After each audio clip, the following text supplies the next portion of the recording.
Okay, here's 7.2. It's another trigonometry applied question, and let's just give it a try.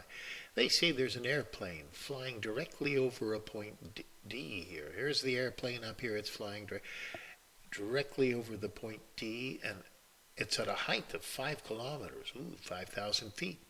The angle of depression, that's right here, is 8 degrees. Gee, it looks like it's about 35, but say it's 8 degrees in this picture. It's heading to land at a point K here. And the angle of depression is 8 degrees, right. And the point along the route from D to K. So there's from D to K, okay. S is a point along the route from D to K. Okay, now I got it all right. Now, the first question they ask is, what is the angle JKD? Well, that's going horizontally there. The ground is horizontal. Well, the horizontal lines are parallel. So JKD must equal this angle of depression in here, and the corners of the Z. That's alternate angles because you have parallel horizontal lines. Well, that's the first question. The next question is to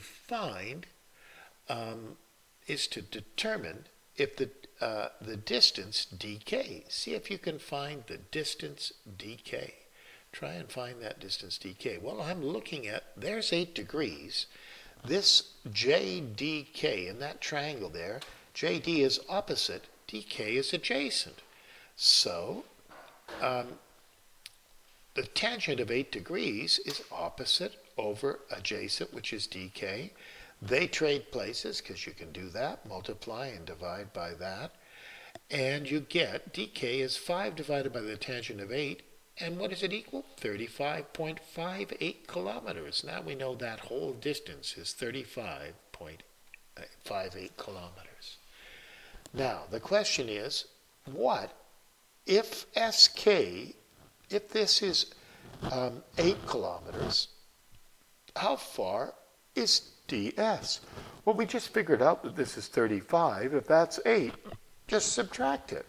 DS must be 35.58 minus 8, which is 27.58 kilometers, and that's your answer for DS. Now we've got DS, and the last thing is calculate the angle of elevation from the point S that's bending up this way to the point G, to correct to 1 decimal place. Well, they said find this angle in there. Well, we've got an opposite over adjacent.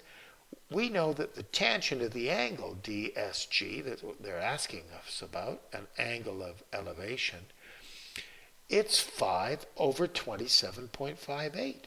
So we just ask our calculator, hey, calculator, what angle fits with this ratio? So I go shift tan of 5 over this 27.58, and it tells me that that angle of elevation is 10.3 degrees. And that's your answer.